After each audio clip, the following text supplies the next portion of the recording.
အောင်မြင်ရလမ်းဒီနေ့အစိတ်သားတော့ကုန်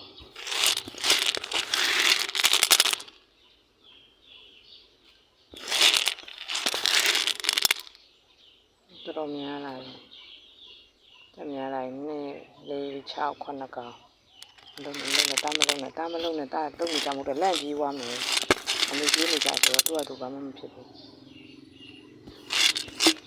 ဟုတ်တွေ့လားဒီပြောတယ်နောက်နေ့ကျမှကိုကရက်နေဒီမှာရင်းပြီးအောင်တပေးပေးတာအဲ့လိုဆိုရင်သူကဟွာလောက်သွားမှာဟိုမှာနှာဟိုမှာ3ကောင်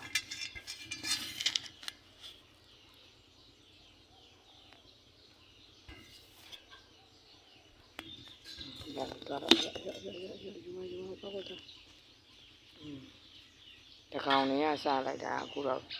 နှစ်ကောင်ထပ်ဖြစ်သွားတယ်4 6 8 9ကောင်ဟိုမှာတကောင်10ကောင်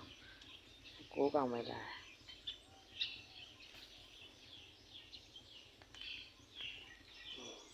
တယ်ကြိတ်ပဲ